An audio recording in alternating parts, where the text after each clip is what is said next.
It's my great pleasure to introduce our speaker today. Her name is Renée DiResta. She's a social media researcher. She studied adversarial abuse online, ranging from state actors, running influence operations, to spammers and scammers, to issues related to child safety. From 2019 to 2023, she was the technical research manager at the Stanford Internet Observatory, a cross-disciplinary program of research, teaching, and policy engagement for the study of abuse in current information technologies. It was truly a landmark. Renée has advised Congress, the executive branch, and academic, civic, and business organizations on issues related to technology and policy, including information operations, generative AI, election security, researcher transparency, child safety, and more. At the behest of the U.S. Senate Select Committee on Intelligence, she led outside teams investigating both the Russian-linked Internet Research Agency's multi-year effort to manipulate American society and elections, and the Russian GRU influence campaign deployed alongside its hack and leak operation in the 2016 election. And yes, there are many more things going on this year. And not just that. Her writing occurs all over the Atlantic, Wired, Foreign Affairs, Columbia Journalism, and so on and so on. As well as many academic journals. She has several fellowships, as well as being a Harvard Berkeley Klein affiliate, Council Foreign Relations term member, and she's also a research scientific professor of one of those things at Georgetown University. So please join me in welcoming Renée.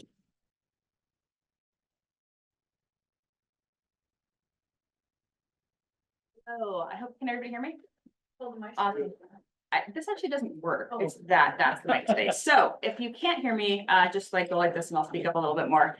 All right, it is so good to be here today. So I'm gonna do a talk that kind of is in three parts. The first, I'm gonna give some current events focus, explain how Invisible Rulers sort of sees the world that we live in today. I'm going to talk a little bit about sort of structural changes to influence and propaganda, why the world is the way it is.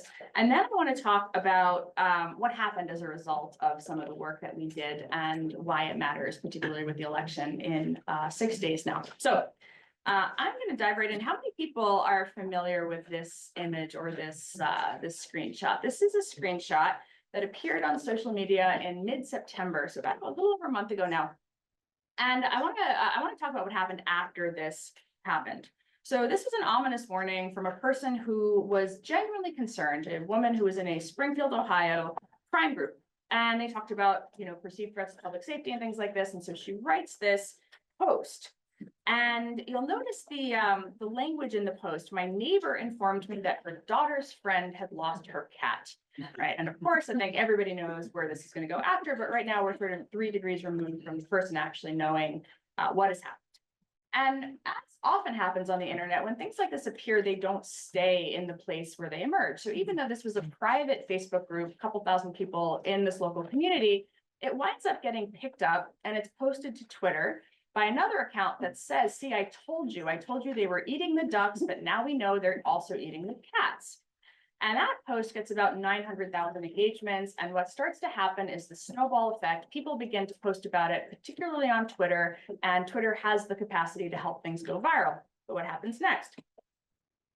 Well, all of a sudden, the allegations did go viral, but they went viral in part because they were being discussed by ordinary people, by users who were, again, just kind of concerned or amused or sort of shocked by the allegations and what was happening. But then they're picked up by a very, very powerful political elite, by somebody with a massive following himself and the attention of the entire world on him because he is the vice presidential candidate of the United States, in addition to being the senator from Ohio, which is where the allegations are. So this is a person with a massive megaphone. So all of a sudden, everybody knows about this. Everybody who is on Twitter is completely aware of this story. It is trending everywhere. How many people here are regularly on Twitter? Very, very few, actually. And it's actually increasingly decreasing. And so what happens is the people who are on Twitter find this immensely amusing and they begin to make memes about it. And some of the memes are kind of cutesy. Some of the memes are racist. And then Donald Trump himself goes and starts posting memes about it himself as the savior of the cats and ducks of Springfield, Ohio. Because the real story, the thing that people are actually talking about in this thing that is ostensibly about dogs and cats, is really immigration. Who has a right to be where, and whether communities are actually part of the community that they live in. So what winds up happening, though, is that Donald Trump then goes and he debates Kamala Harris at the presidential debate. This is televised. I don't know how many people here watched it, But at one point, he goes on this kind of rant and he says, they're eating the cats, they're eating the pets. So this is now on national television. What's very, very interesting is all of a sudden Google search trend spikes with people who are not extremely online going and searching eating the cats, trying to figure out what the former president of the United States is talking about. Meanwhile, because now this is a national moment and you have Trump himself saying it, this gets remixed on TikTok. How many people saw the TikTok remixes? Yeah, so much. So far more people than saw the sort of Twitter memes, but you start to see is like the vibe shift happens, right? So it becomes actually a source of ridicule. Whereas previously it was this in-group meme where a group of people was like really coming together, doing this creative process, making this rumor go. What starts to happen after that is that it is then memed into sounds by this reggae artist over here, and then also people start to dig into it. Okay, so what happens next? Well, people don't just say, oh, well, we got it wrong. Nobody is eating the pets. What you start to see is that even though by this point, the Wall Street Journal, the noted woke publication Wall Street Journal, goes to Springfield, Ohio, and is actually interviewing people and saying like, there is no evidence that this has happened. So you start to see the mainstream media doing the fact checks and actually going to the local areas. But the other people who go to the local areas are conservative influencers who go to try to retroactively corroborate the allegation that they've been making for the past week. So you're working backwards now, trying to find the evidence after the allegation has been made. And then one of the things that happens is this video of this random barbecue grill, which was from 2023. It was not Haitians, it was, I think, West African immigrants. It's not clear that it's cats. People begin to debate that foot up there and whether that is a chicken foot and whether that is a chicken wing or whether that is a cat. And so this becomes then the subject of Twitter discourse, whether or not this video, which is also not in Springfield, Ohio anyway, is actually evidence of this thing. So the goalposts have moved. Now we're no longer talking about Springfield or Haitians. We're talking about something a year ago that maybe happened. And ironically, there was just another fact check of this that came out about the grill people themselves, where a group of reporters actually went and tracked down the family that owned the grill, and they were like, it is not a cat. So it's funny, it really is. I mean, like I spend a lot of time looking at the weird stuff of the, weird things on the internet.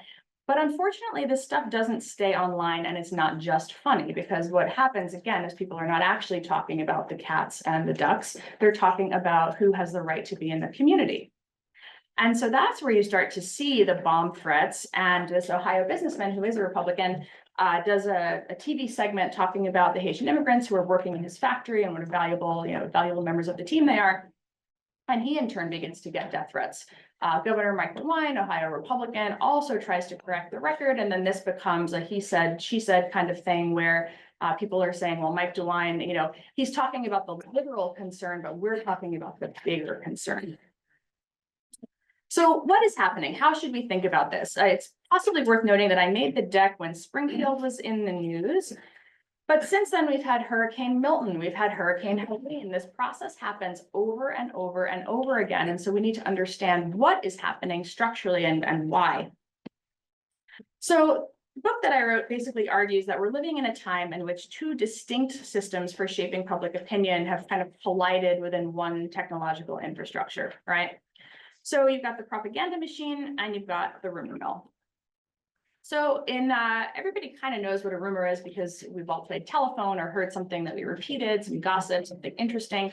The academic definition is unverified, unofficial pieces of information or stories that circulate from person to person.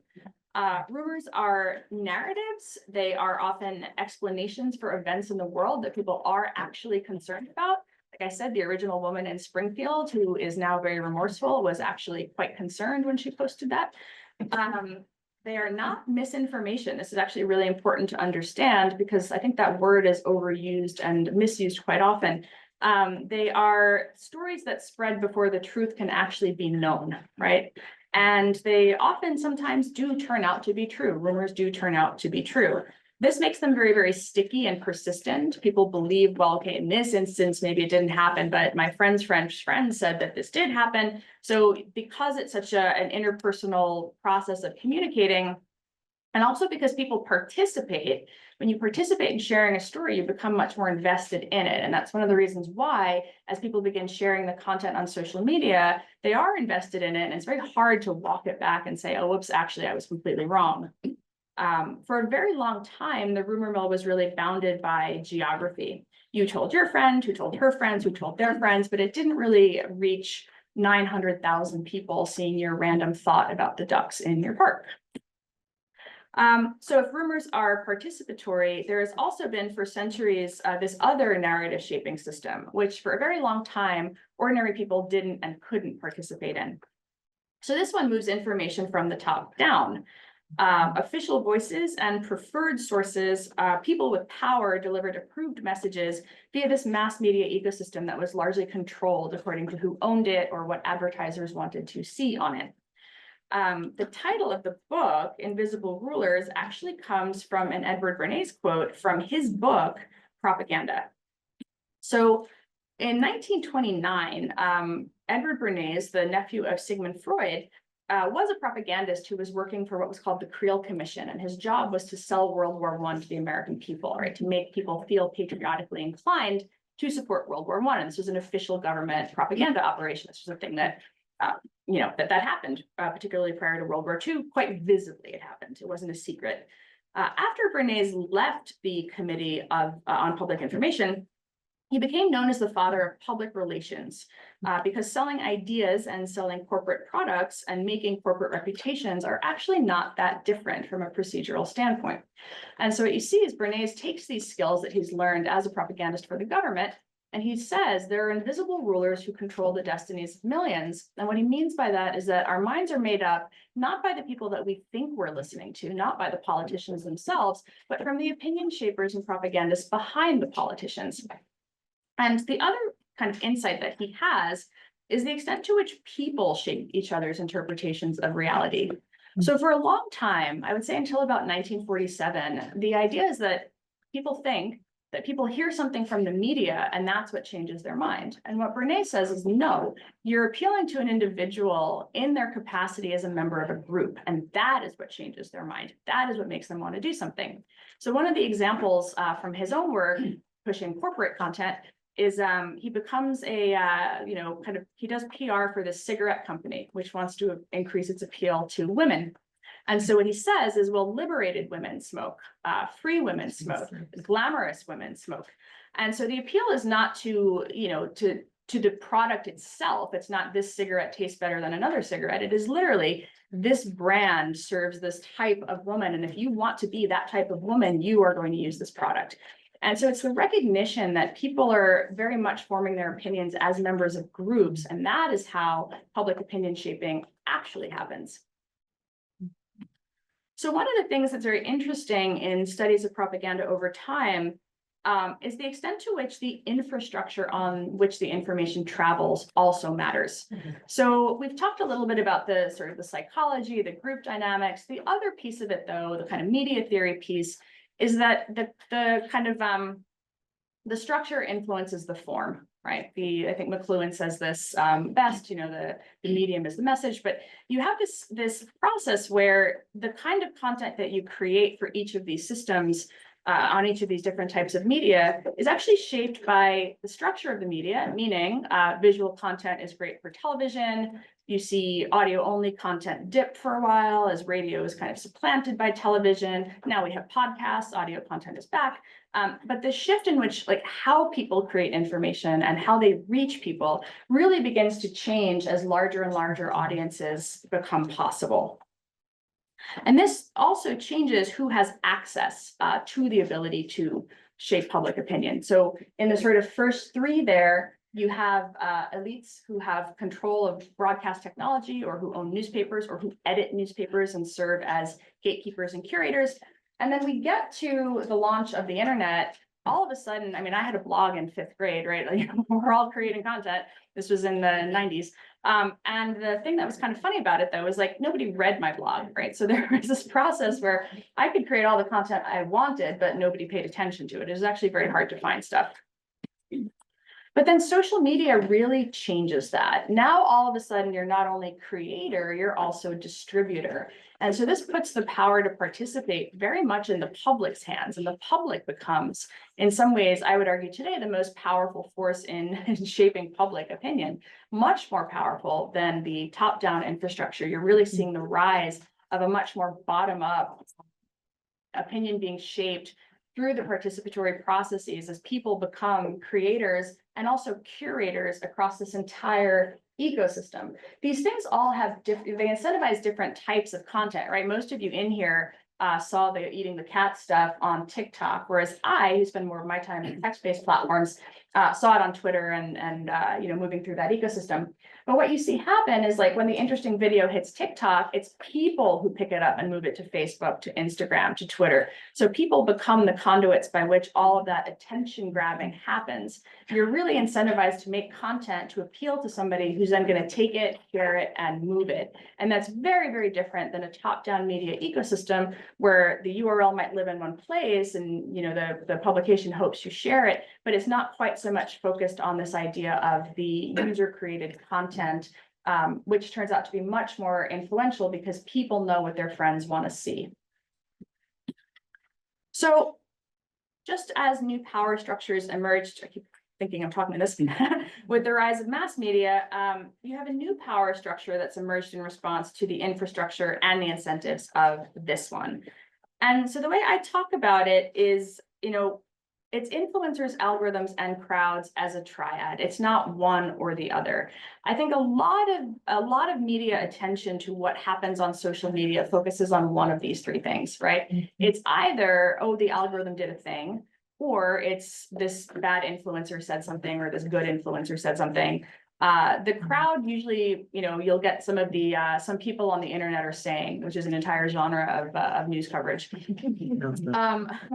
But what's very interesting is that there is a system of incentives that comes with social media, which is that you are, in order to make your fans share your content, the influencer is actually incentivized to appeal to a niche, not to a very, very broad swath of people, but really to somebody who, again, they share that identity with, or they have that that kind of fellow perception of being a fellow member of the group.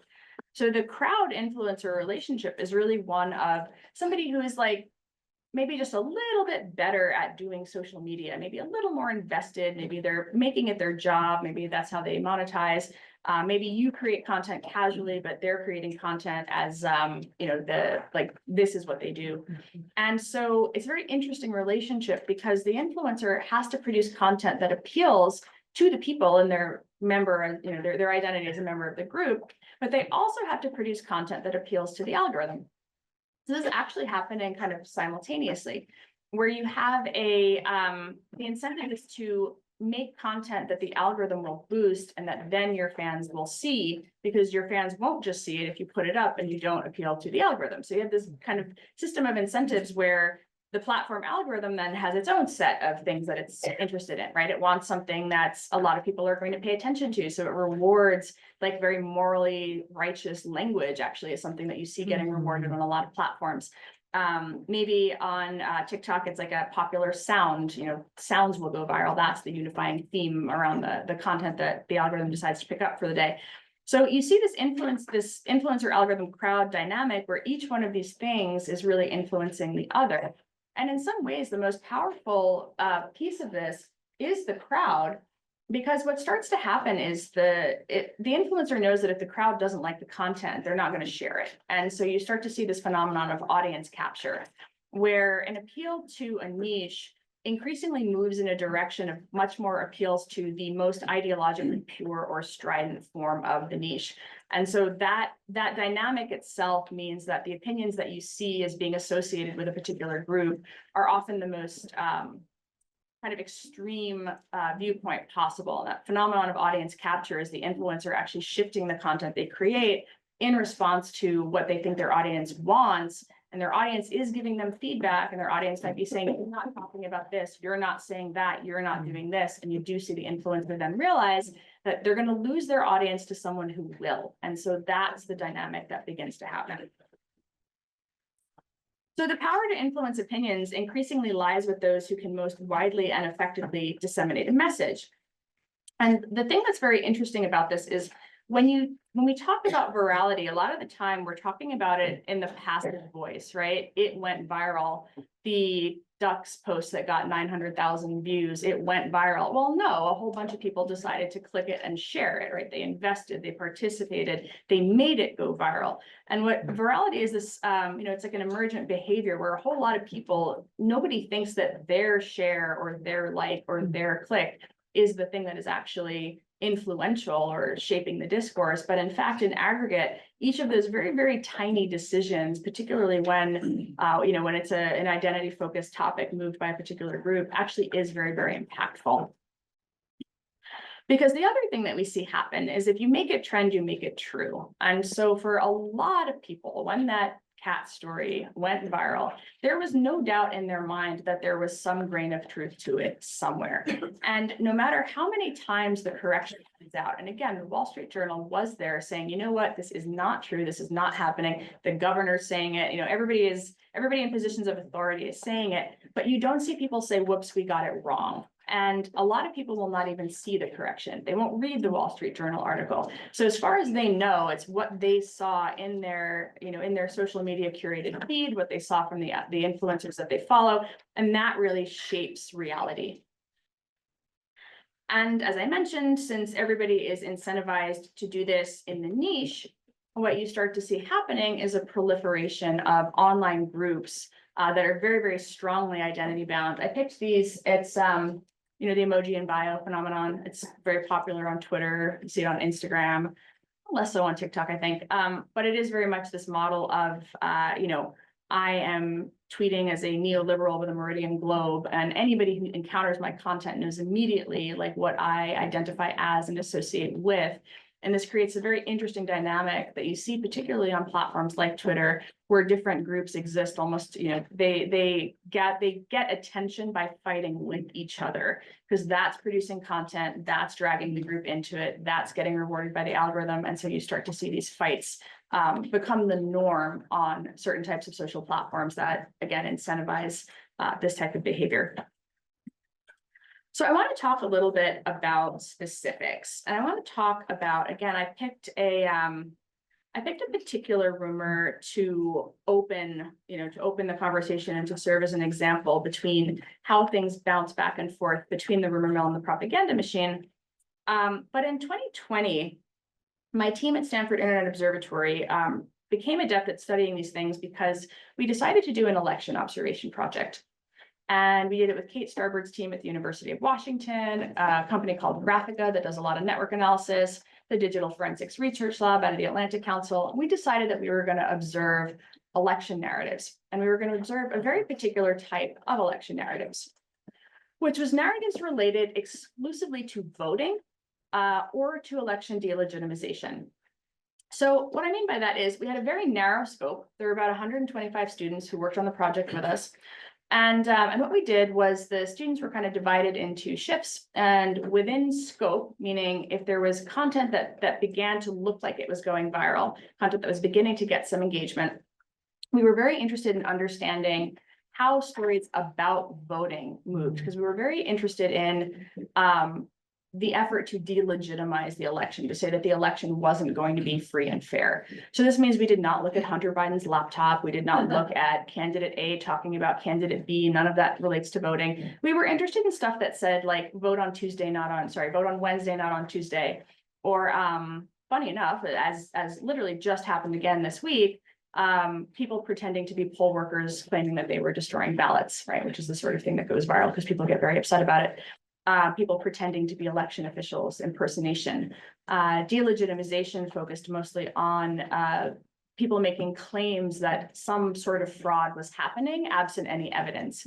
So the way that you would see that happen is somebody takes a picture outside of their polling place of a suitcase, a car pulling up, a car pulling out, a man walking in, somebody with some bags.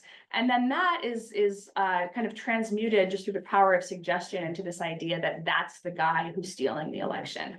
And unfortunately, this is also happening again in real time right now this week. So when we looked at it in 2020, we were very interested in who made rumors go viral. What was something that was common across all of these rumors? And it's not going to shock you to hear that it is the political elites that really become the inflection points in a lot of what happens here. So this is a graph of Sharpiegate. How many people remember Sharpiegate from 2020? That's good, actually. So you're gonna wait for it. It's gonna happen again. You can all relive it in like 5 days.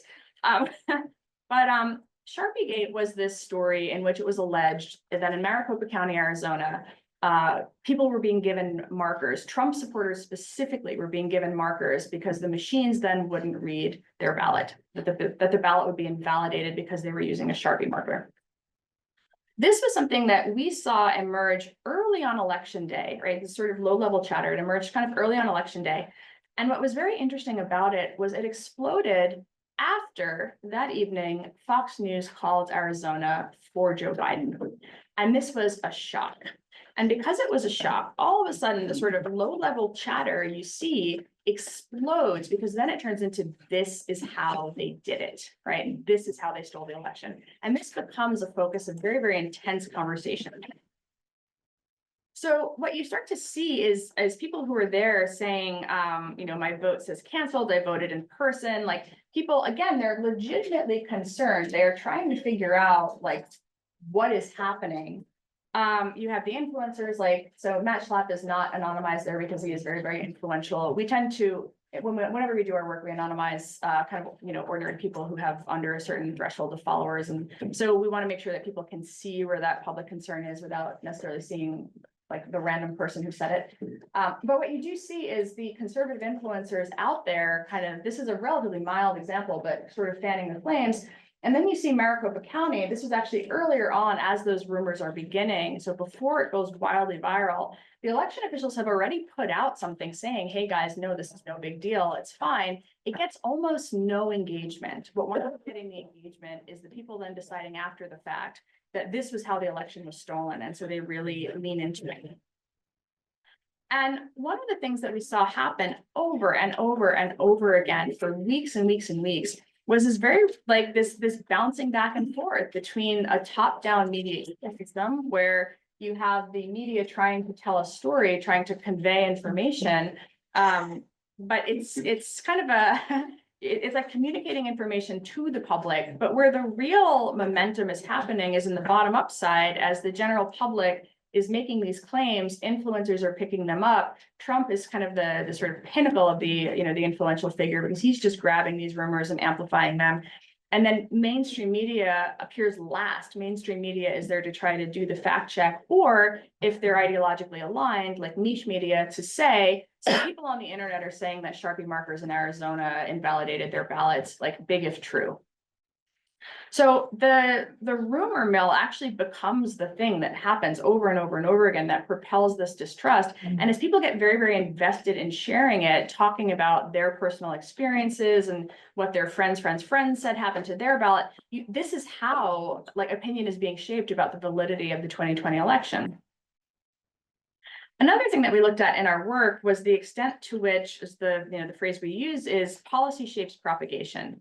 So we talked a little bit about how different structures lend themselves to different types of content. And around Sharpiegate, you have both people posting photographs of their ballots. You've got man on the street interviews where people are literally out there at the protest saying, do you think your ballot was red? And they, no, I don't, or no, my friend's said it didn't. The way that gets limited on social media as the platforms begin to realize that they have a very, very real problem here. There are protests happening in Arizona. People are showing up armed to the, it's an open carry state, armed is not that surprising, but people are showing up to the polling place, big angry crowds are showing up. And the platform now finds itself, Facebook in particular in 2020, trying to figure out what to do about this. Mm-hmm. And so one of the things that we looked at after the fact was, again, this evolution of policies over time. You see the platforms trying to figure out, okay, how do we let people air their concerns? How do we have that commitment to free expression? And then as they start to see that the anger and the rage and the stuff that begins to appear in these, people begin to make Stop the Steal Facebook groups, they grow astonishingly quickly. Hundreds of thousands of people are all of a sudden in these groups, and they begin to make threats against election officials. And so Facebook begins to take them down. And this then creates more outrage because people begin to believe that like the discussion of the steal is being censored, when what is really happening is that these 200,000 person groups are beginning to make threatening commentary on, well, we need to, what the penalty is for treason, right? And so these groups then move to Telegram. So as Facebook begins to play whack-a-mole, there's always another place that people can go on the internet. And in this particular case, they go to Telegram. And what's very interesting is that none of this dissipates, right? The platforms do actually get a fair bit of it down in response to these election policies that they've created. Their enforcement is very ad hoc. This was something that we found as we studied. We engaged with them on 4,700 URLs. We sent about 4,700 URLs over in the kind of tip saying, hey, this looks like it violates your policies. And this was about these sort of big things like Sharpiegate. There's a couple hundred tweets related to Sharpiegate.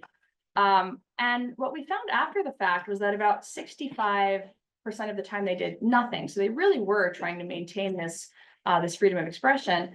But nonetheless, that rage continues to persist. Election officials are then trying to actually, they begin having to litigate the details of the election itself. And the rage really continues in a lot of the Telegram groups and the chat groups and things like this. And you do ultimately wind up with people who are absolutely convinced that the election was stolen, turning out on January 6th.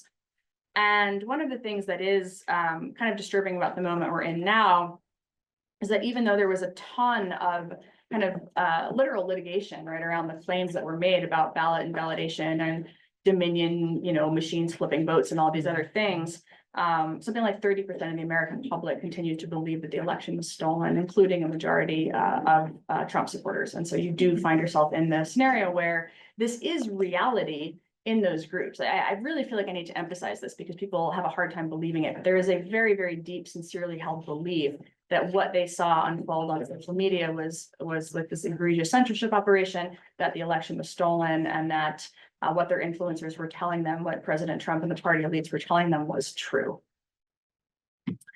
So, we we write up this like 260-page report detailing all of this stuff, everything from like what rumors went viral, why, how, the tropes that were in them, the cultural signifiers, how they went viral, our own engagement with the platforms. We have these tables in there where we're like, we sent over these URLs, 65% of the time they did nothing, 10% of the time a URL came down, the rest of the time the stuff got labeled. So you do this very, very complicated, very long report. We put it out in March of 2021. So what happened next? Well, in August of 2022, so after this thing had sat on the internet for a year and a half, and this was widely covered. It was covered in the January 6th committee reports.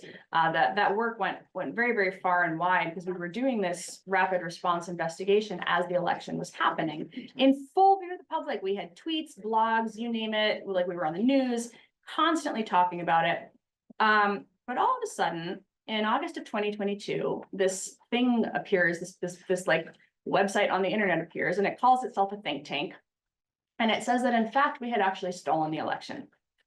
And we had stolen the election because we had run a vast censorship operation in which we had not tracked rumors, but we had actually censored all of them. So we have a table in that report where we track the 10 or so most viral rumors that we saw. Literally just, I don't know how many people here have done social science research. We literally added up the number of tweets after some queries after the fact. And we were like, okay, in the top 10 stories that seemed to be most impactful and most sticky, there were 22 million tweets about them. And that number was reframed as Stanford Internet Observatory and the University of Washington censored 22 million tweets. So it turns out that making accusations on random blogs is considered, evidence by right-wing media in this particular case, which then there's a phrase in journalism called the rent-a-quote, in which the person willing to say the thing all of a sudden is the only person quoted saying the thing, but they are all over the media, and outlet A cites outlet B, cites outlet C, where it says like, the head of this think tank says that Stanford censored 22 million tweets, and then the next outlet says outlet A is reporting that Stanford Internet Observatory censored 22 million tweets. And you see this propaganda process happen where all of a sudden, you have to go through like 7 layers of stuff to figure out what has actually happened, who made the allegation. And literally, it's like a man willfully misinterpreting a number. So it sounds crazy, but this actually becomes the thing that gets us subpoenaed by Congress. So the way that this happens is Elon Musk buys Twitter, and Republicans retake the House, and this blog, this kind of pseudo foundation, this one guy begins to say, somebody with subpoena power really needs to investigate the election thieves over at Stanford who were working in cahoots with the Department of Homeland Security to censor the election. Then, Mr. Musk decides that there is a vast censorship operation happening on Twitter itself and that he needs to get to the bottom of this. And so he brings in these journalists or these, writers that he kind of picks, and they begin doing a cherry-picked process where they find kind of isolated emails. They do like this selective highlight. They screenshot it and they like highlight like 5 words. And then they're like, look at this thing that Stanford was doing. It was in cahoots with the government. This is all incredibly dishonest, but they're invited to come and testify under oath to Jim Jordan's committee on the weaponization of the federal government. And they echo these claims that are on the blog under oath and in writing, in testimony to Congress. Now, there is no evidence in the Twitter files that 22 million tweets were censored because 22 million tweets were not censored. And there's no evidence in any of these emails in which we are actually asking anybody to do a thing, particularly not on behalf of some request from the Department of Homeland Security. So there is no evidence of this anywhere, but Jim Jordan says, you know what? An allegation has been made in front of my committee and I need to get to the bottom of this. And so you need to turn over all of your emails with the executive branch of the government dating back to 2015 and every email you have sent to a tech company, again, dating back to 2015. And so what happens next? Well, this is a very interesting process. It reminds me a lot of the situation with the pet eaters, right? Or the theory of the steal, where what happens online jumps offline. So now all of a sudden you have a member of a political elite, you have a congressman with subpoena power who has just taken an online rumor, literally nothing more than some rando writing it on a website, and says, I need all of your emails. And when Stanford begins to, it actually takes time if it get a lawyer, the lawyer has to go through your stuff. All your email is put under retention hold. They begin to investigate. And as this process is happening, because this is really just an act of performative political theater, the letter is immediately escalated to a subpoena because he just wanted to send a letter saying Stanford wasn't complying, that he was like really taking a firm handle on those woke academics, and he was going to get to the bottom of it, get to the truth. So, it may surprise you, I think, to hear that in 2024 in America, like a random rent-a-quote crank can make an allegation and all of a sudden, all of your emails are turned over to Congress, and then you have to deal with all of the things that go along with that. But this is very, very real, unfortunately. The allegation is all that it takes. And if that sounds like McCarthyism, that's because it is. And the thing that is really hard to understand about this, but that I want to make very, very clear, is that your emails will never exonerate you. Because again, just like the story, where they're working backwards from the conclusion, they are going to work backwards to get to the conclusion they want to. And if you have one sentence in one of the 10,000 emails that you turn over, they will hang you with that sentence, decontextualized or not. Because this is not actually about legislation. There is nothing that Jim Jordan is going to do with this information where he's going to say, you know what, this is a very concerning thing and we're going to pass a bill related to this. No, the entire point of it is actually to leak it. And that is in fact what happens. Because what happens when your stuff is leaked, and again, we redacted all of the student names when we turned this material over, because what happens when your name goes out in that capacity is like InfoWars profiles you and says, here is the person, here are the people who censored the election and stole it from Donald Trump. And you can imagine what happens to your inbox like when that article is written. But it actually gets even more interesting because it turns out that material that was turned over under subpoena, and also in addition to the document subpoena, they begin to request what are called voluntary testimonies. And a voluntary testimony means they haven't subpoenaed you for testimony yet. You can technically refuse, but what they ask you to do is sit in a room for about 7 hours, and you are then interrogated by the committee's lawyers. They get the transcript, they get the video, you get neither. So you can also envision what happens when that process is undertaken. And you might ask, like, who in their right mind does this voluntarily? I said I would only testify in a public hearing. That was my, you want to interrogate me, do it in full view of the public. But other people chose to do it in large part because they began trying to subpoena students as well. And so you did see some of the institution heads saying like, okay, we'll do it if you like stop harassing the rest of our staff. At Stanford, we were a little bit interesting because like Alex and I both were getting these requests. So he went and did the testimony.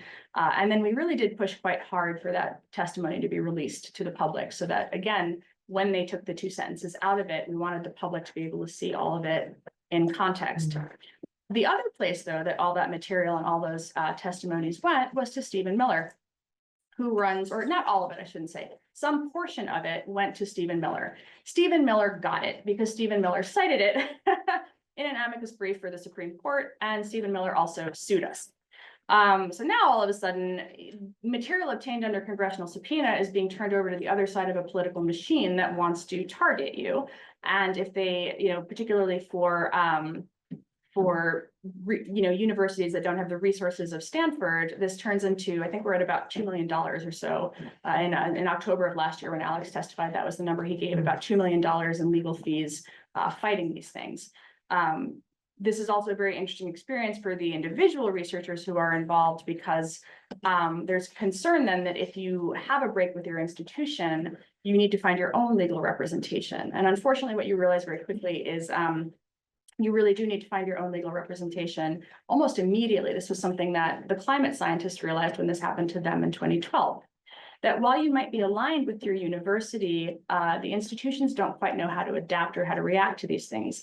And so they'll pursue the legal process quite effectively. I feel like Stanford in particular did an excellent job with the legal process, but they're not thinking about it in terms of the propaganda war that they are actually fighting.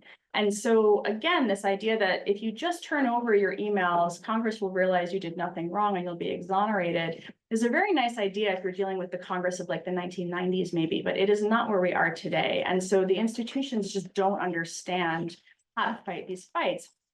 And you see this not only in the context of us, but the political machine begins to realize that the universities or the institutions, the CDC, even different climate scientists, it's not just us, it's the realization that fighting that fight is not something they're necessarily equipped for.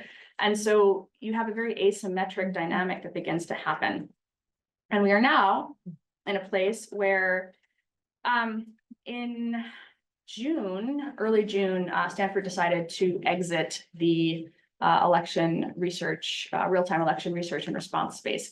You will see probably 6 articles about this come out in the next week, because even though we had a whole media cycle about it in June, now people are realizing with 5 days left before the election, journalists are starting to say, well, like all these rumors are going viral and hey, this is all the stuff you guys looked at in 2020 and 2022. Who's doing this work now? And the answer is nobody wants to be on record talking about it. And a lot of the institutions like mine that did it aren't doing it because we don't exist anymore. So the thing that was kind of fascinating about that is that, it's very weird to have your kind of like contractual non-renewal become a national news story.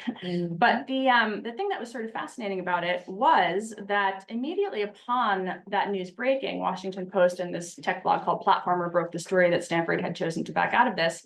The House Republicans took a victory lap, right? So all of a sudden, the committee to investigate the weaponization of the government, even though they found no evidence of the weaponization of the government in the context in which we were involved, nonetheless took a victory lap and said, well, it's really great that Stanford has ended its censorship program, and this is a function of the robust oversight of Jim Jordan, as if it is the remit of the Weaponization Committee of the government to decide what academic researchers can and should study.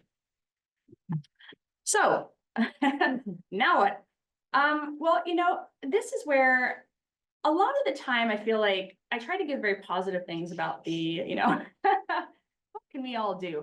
I think the thing that people really need to internalize is that this is not a problem of misinformation and it's not a problem of facts. And we are not going to fact check our way out of this. And what is about to happen over the next few days is rumors will go viral essentially nonstop. And they are going to be, depending on how tight the race is, or if a group of people begins to feel that something was stolen somewhere, I think the real concern is actually political violence at this point. I think it is very, very, it is actually a very, very real risk. So when we talk about what are the responses, it feels rather inadequate in this particular moment to say policy, education, and design. But I do have a whole chapter in the book, and I want to make sure to leave time for Q&A. So I do have a whole chapter in the book that goes into how policy, education, and design can shift the structures and incentives that make the information environment what it is.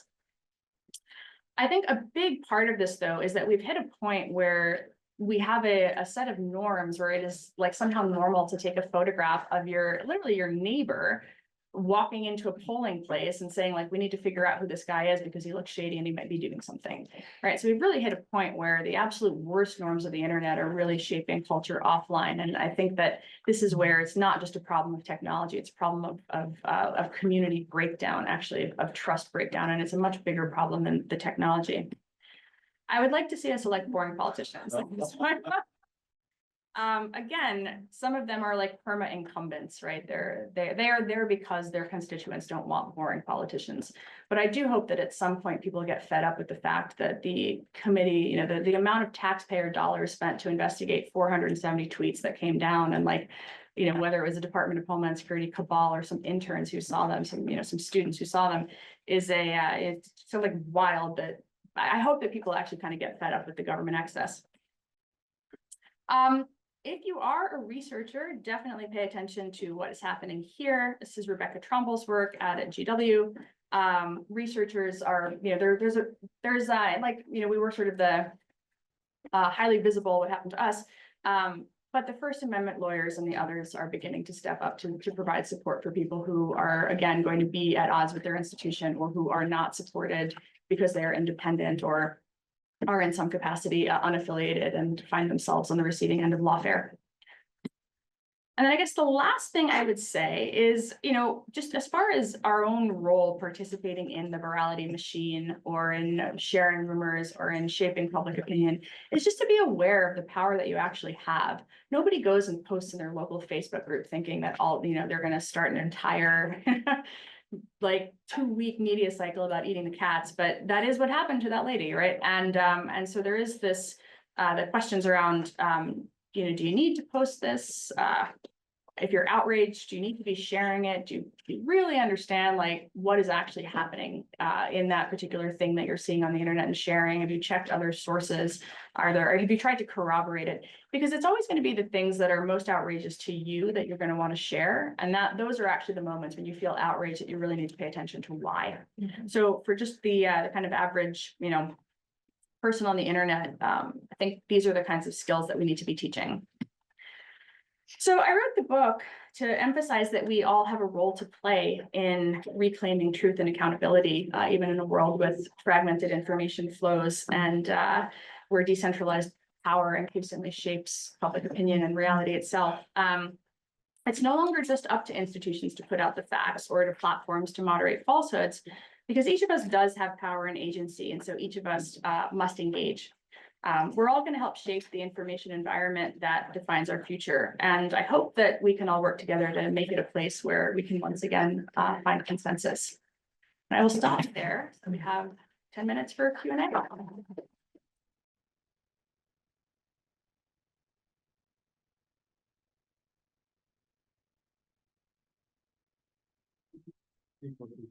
Sure. Did you see the Wall Street Journal article posted? Did you see the Wall Street Journal article posted yesterday? Like a Wall Street Journal that like on X. They're being fed, people being fed more Trump content right now.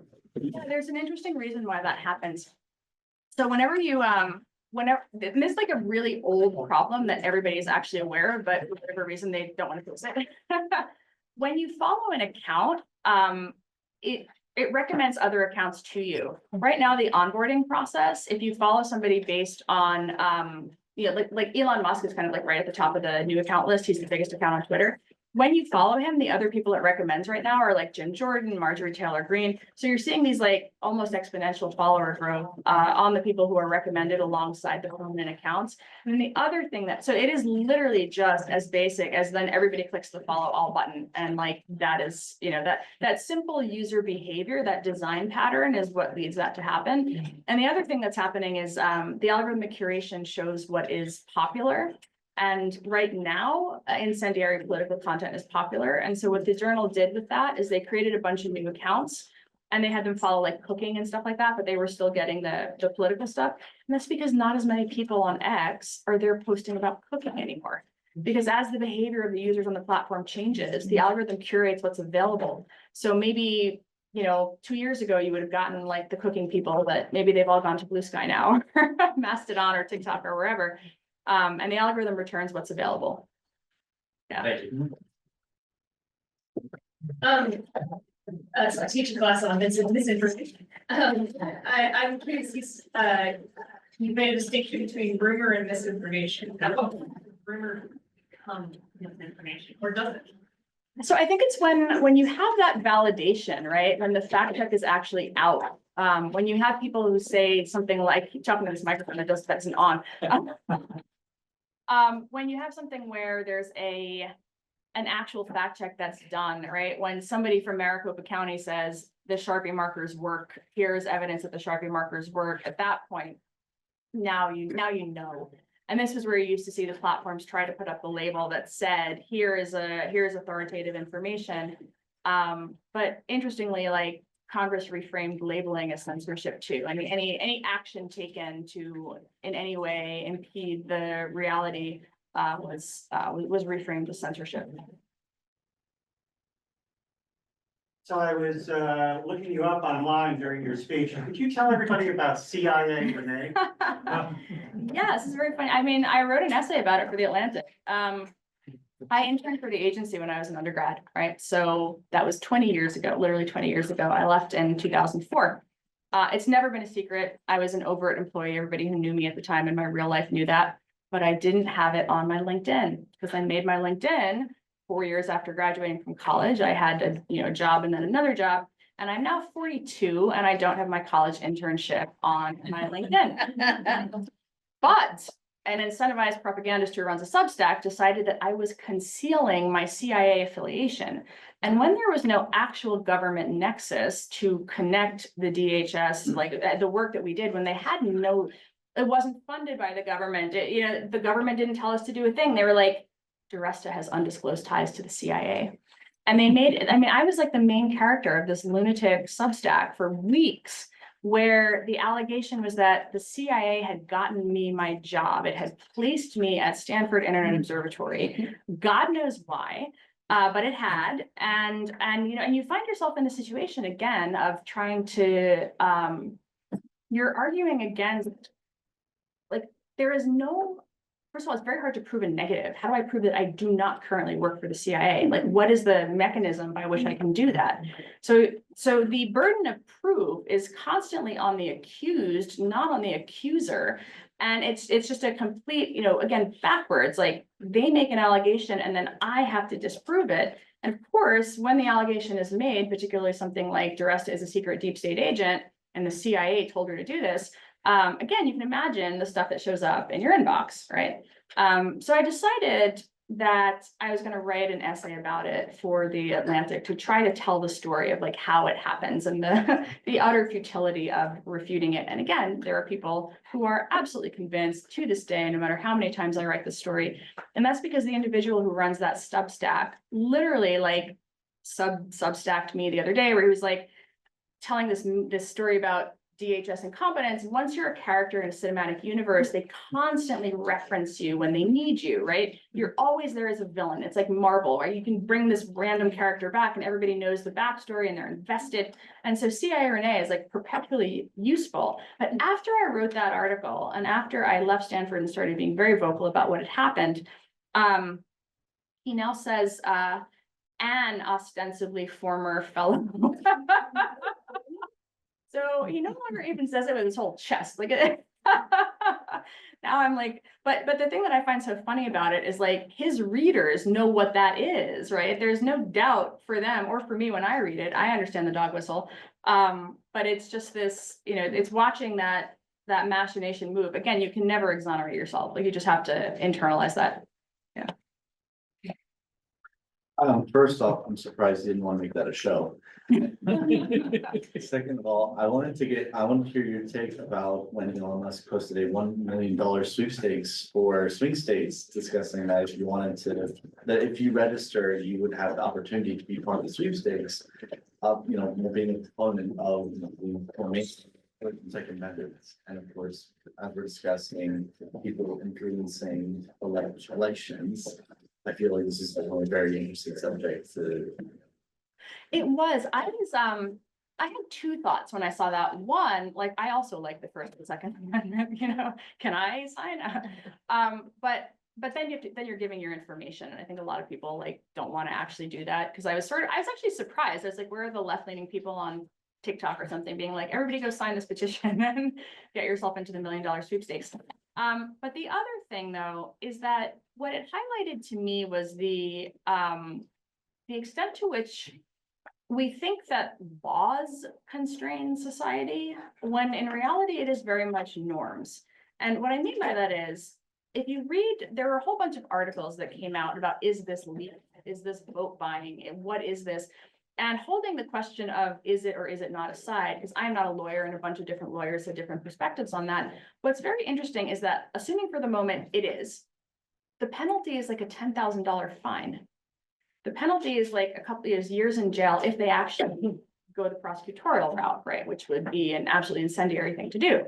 So when the penalty for somebody who's just given out, what, or 10, $15 million, how many weeks or days we've had that sweepstakes in place. And it's like, you know, $10,000, like maybe 100,000 in aggregate, you know, what, like, is that the deterrent, or is it just that we, you know, like, it's a very unprecedented type of situation where you see that you know, there are certain people or behaviors where it feels almost beyond the law at this point.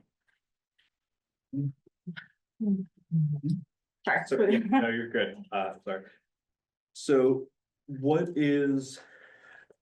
do we have any evidence? Sorry, I'm trying to formulate as I go, but basically, do we have any evidence of impact of disinformation, misinformation about dramatized events of actual things? So for example, was it Pizzagate incident, pepperoni, cosmic, where that stuff. Yeah.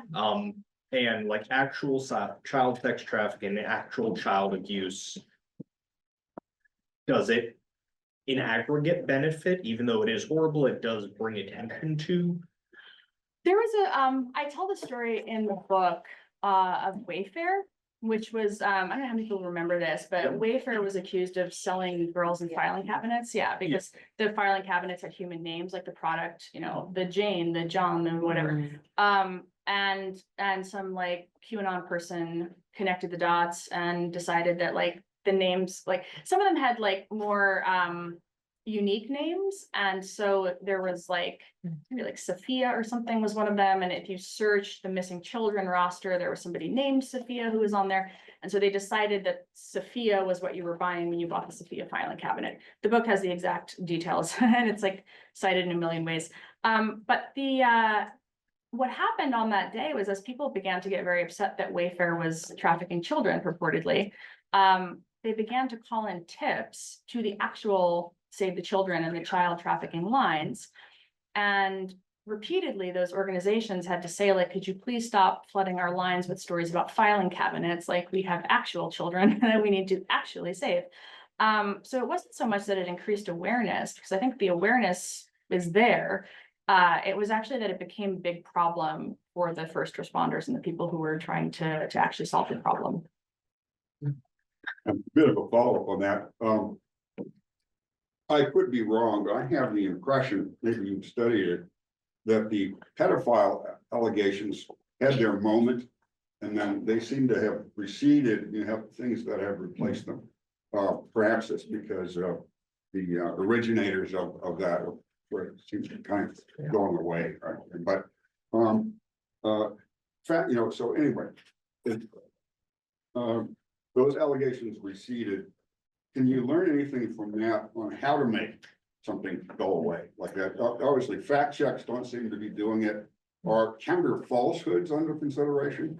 Well, ethically, there's problems with that, but Well, yeah, but one of the ways that, Well, no, a lot of these, there's a rumor book that I cite a lot by Jean-Noël Kapfer in my book. And what I like about it is it goes through these historical rumors. It was written in the 1980s, so pre-internet.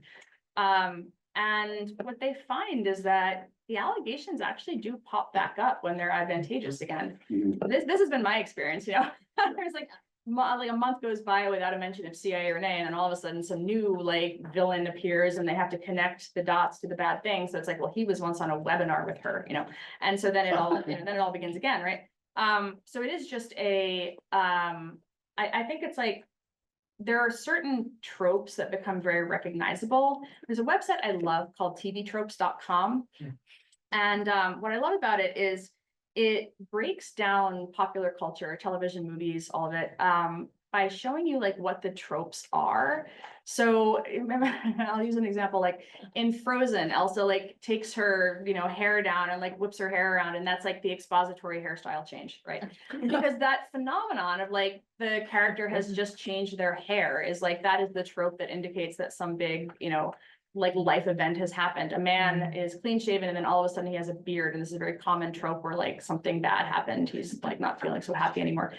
So you see these like recurring tropes, and what I love about this website is it highlights these things, because once you see the building blocks, I think you actually can say, okay, we've seen this before. The reason the same rumors about voting are happening now as happened in 2022 and 2020 and 2018, 16, you can go back pretty far with some of them. There's the bust-in voter, you'll see that, the dead voter, the illegal immigrant voter, the maiden name voter, ballots lost, ballots found, we literally had a checklist because they were so tropey that we would just classify, okay, we've got another ballots found one over here. But what was very interesting was the way the audience reacted, because it was so familiar to them. They didn't think like, okay, in none of the last 10 years has this been proven to be true. Like there are these like, we've been hearing about the illegal voters and the bust-in voters for like a decade now, longer than that, I think. It's because it does stick in people's mind, and they're like, oh yeah, I've heard that before. And if they're innately distrustful, seeing the trope repeat reminds them of, this, like, it's a very familiar thing. Also, they've seen it in the movies, right? Everybody's seen, Scandal was an entire TV show about like how voting machines were rigged. We've all seen it in popular entertainment. So one of the questions is, can you debunk the trope? Can you highlight the extent to which it wasn't real then and it isn't real now? And some research orgs were going to try to do that, and then they too wound up getting letters from Chairman Jordan saying, why are you running a government brainwashing agency with an NSF grant? So I think that should be the last question. on that note,